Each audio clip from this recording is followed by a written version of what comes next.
जय गुरु जी, शुक्राना गुरु जी, अनंतम शुक्राना गुरु जी। मैं अपने सत्संग की स्टार्टिंग मंत्र जाप से करूँगी।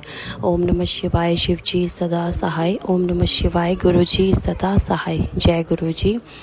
मैं गुरु जी की बेटी अपना सत्संग शेयर कर रही हूँ। गुरु जी की मर्ज़ी के साथ ही वैसे मैं कई बार सोचूं कि सत्संग शेयर करती हूँ, लेकिन अब तो मन में है कि अब मैं शेयर कर ही देती हूँ। बस गुरु जी ने मेरी शादी कराई थी एक हस्बैंड अंकल जो बिल्कुल भी अच्छा नहीं है मेरे साथ। स्टार्टिंग में तो पता नहीं, मतलब ऐसा था कि मैं कहाँ फंस गई, और अभी भी यही है कि मैं कहाँ फंस गई हूँ समझ नहीं आ रहा। क्योंकि मेरा हस्बैंड अंकल मुझे बिल्कुल भी नहीं पूछता, बाहर और लड़कियों में इंटरेस्ट बहुत रखता है, पैसे की भी बहुत लालची है, मेरे से भी पैसे की डिमांड रखता है बहुत ज़्यादा, और इतने गंदे गंदे वर्ड्स बोलता है ना, इतने ताने, पता नहीं क्या क्या करता है वो मेरे साथ ना। लेकिन मेरे को ये सब चीज़ों बर्दाश्त करनी पड़ रही है, क्योंकि शादी ऐसी चीज़ नहीं है कि आज शादी की और कल छोड़ दो। मतलब हालात तो बहुत गंदे भोगे हैं मैंने, लेकिन फिर भी रो पिट के मतलब 2 साल बीत ही गए हैं। गुरुजी की मर्ज़ी है इसमें, पता नहीं। दूसरा गुरुजी फिर अब मेरे ससुराल वाले नेगेटिव तो थे ही थे, लेकिन पहले पंडितों के चक्कर में ज़्यादा रहते थे। लेकिन अब तो 1 साल हो चुका है कि अब वो तांत्रिक क्रियाओं में चले गए।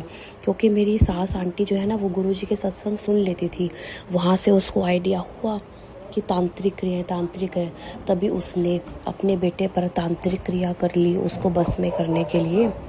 तो फिर जब उसे फ़र्क लगना शुरू हो गया, तो फिर मेरा ससुर अंकल अब फिर तांत्रिक क्रियाओं का सिलसिला शुरू कर दिया उसने मेरे ससुर अंकल ने बहुत गंदे गंदे हालात भी क्रिएट किए हैं मेरे सामने कि मैं ये घर छोड़ के चली जाऊँ और मैं तलाक दे दूँ उसको।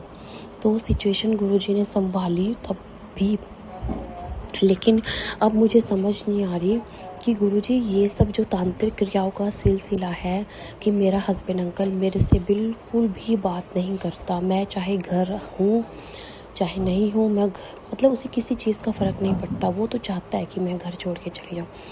तो गुरुजी मेरे को इन परेशानियों से कब निकालोगे आप गुरुजी? मैं इस वक्त बहुत डिप्रेशन में हूँ, मैं बहुत स्ट्रेस में हूँ कि मेरा हस्बैंड अंकल ठीक कब हो जाएगा।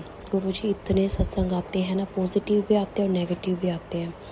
वैसे तो गुरुजी एक नेगेटिव, मैंने तो ये सुना है कि जब नेगेटिव सत्संग आए तो मतलब उसे इग्नोर कर दो, मंत्र जाप करो 7 बार, उसे इग्नोर कर दो।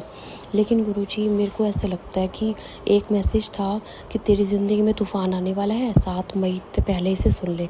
और वही बात हुई, 7 मई को ही मेरी सास आंटी ससुर अंकल ने मेरे से डिमांड रखी है कि तू बच्चे को घर में लेके आ। तो मतलब बहुत गंदे धमकियाँ देनी शुरू कर दी है मेरे को, और उधर से कहते हैं अब देख मैं क्या करता हूँ। तो मुझे यही डर है कि वो फिर तांत्रिक क्रिया करनी शुरू करेंगे।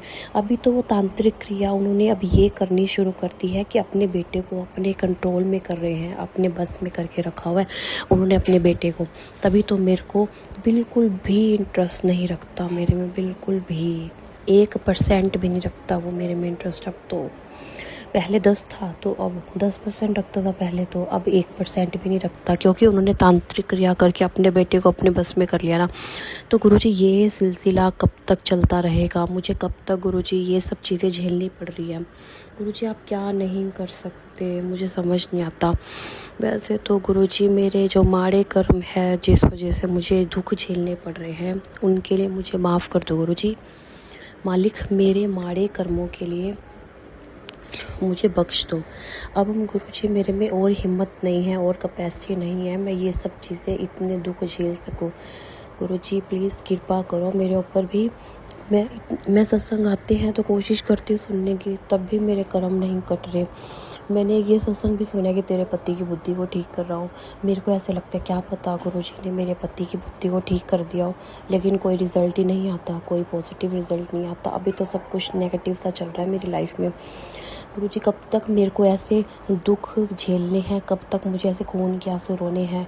मम्मी तो कहते हैं तू ज़्यादा परेशान ना हुआ कर, बुढ़ी हो जाएगी। और ये बात सच है गुरुजी, इस वक्त मेरा हर चीज़ बिगड़ी पड़ी है, शक्ल सूरत सब बिगड़ा पड़ा है परेशानियाँ झेल झेल के। गुरुजी क्या होगा मेरा, क्या आप मुझे बता सकते हो गुरुजी कि मेरी ज़िंदगी का क्या होगा। गुरुजी शादी से पहले तो आप ये कहते थे कि तेरा आने वाला वक्त गोल्डन पीरियड ऑफ लाइफ होगा, लेकिन गुरुजी शादी को 2 साल हो गए हैं, अभी तक तो ऐसे रो रो के पिट पिट के खून के आंसू रो रो के मैंने ये 2 साल बिताए हैं। पता नहीं गुरुजी मेरा गोल्डन पीरियड कब स्टार्ट होगा। हो सके तो मुझे बता दो गुरुजी मेरा गोल्डन पीरियड कब स्टार्ट होगा। मैंने गुरुजी से यही प्रार्थना करी कि गुरुजी मेरे माड़े कर्मों के लिए मुझे माफ़ कर दो।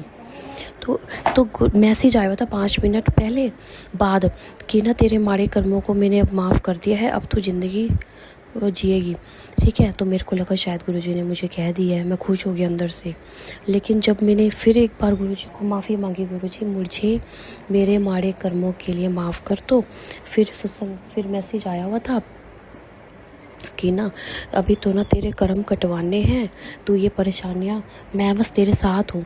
तो गुरुजी फिर मतलब समझ नहीं आती ना, इतने मैसेज आते हैं गुरुजी। ये मैसेज भी था कि ना तेरे पति की बुद्धि को ठीक कर रहा हूँ मैं, 3-4 दिन से ना ये सत्संग आ ही रहे हैं, मैं सुन ही रही हूँ, लेकिन फिर भी कोई पॉजिटिव रिज़ल्ट नहीं आ रहा। मतलब गुरुजी फिर आप मुझे बता दो गुरुजी कि मेरी लाइफ में क्या होगा, मेरी ज़िंदगी कब ठीक हो सकती है गुरुजी, कब तक मुझे ऐसे दुख झेलने हैं, मेरा गोल्डन पीरियड गुरुजी कब स्टार्ट होगा, मुझे बता दो मालिक।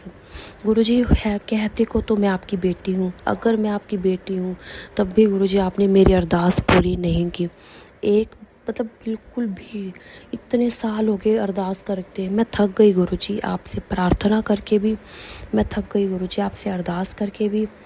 मैं आपसे गुरुजी हर वक्त माफ़िया मांगती हूँ अब तो अपने कर्मों की, लेकिन फिर भी गुरुजी मुझे माफ़ी नहीं मिल रही गुरुजी आपसे।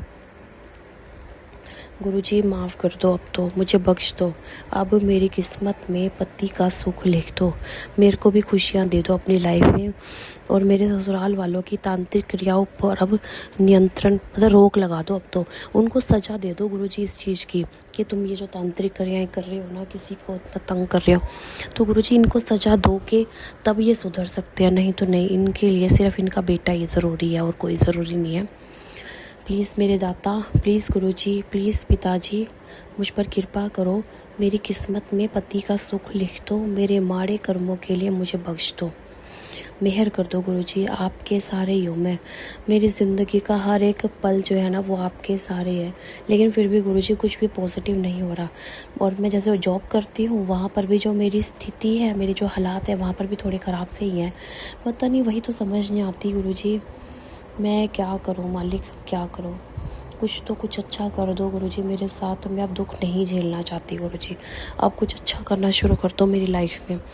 मेरे हस्बैंड अंकल मुझे मारता भी है, उसने 2 दिन पहले मुझे इतनी ज़ोर से मारा मेरे फोरहेड पे, ऐसे मतलब ऐसे इतनी स्वेलिंग हुई पड़ी है ना। पहले तो मैंने अपने मम्मी पापा को नहीं बताई ये बात कि उसने ऐसा किया, लेकिन जब उसका बाप भी अकड़ने लग गया कि हाँ भी हम केस कर देंगे, तब मैंने बता दिया अपने पेरेंट्स को कि भाई आप लोग सबसे पहले तो ये पूछना कि भाई तुम्हारा लड़का मारता क्यों है हर बात को लेके।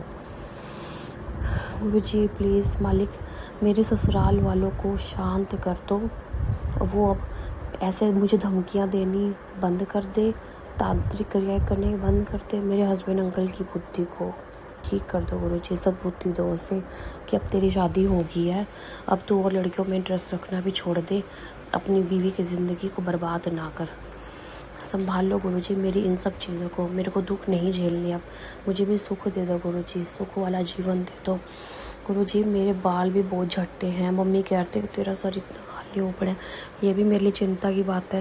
प्लीज़ गुरुजी मुझे बचा लो ऐसी चीज़ों से जिनसे मम्मी परेशान है गुरुजी। मेरे जीवन की जो स्थिति है गुरुजी वो हर तरफ से ठीक कर दो, बेहतर कर दो, अब मुझे नहीं झेलना गुरुजी कोई भी दुख, कोई भी आंसू मैं नहीं देखना चाहती। प्लीज़ मालिक दया करो। अब मैं अपने सत्संग को विराम करती हूँ, मुझे अगले सत्संग की तैयारी करती हूँ।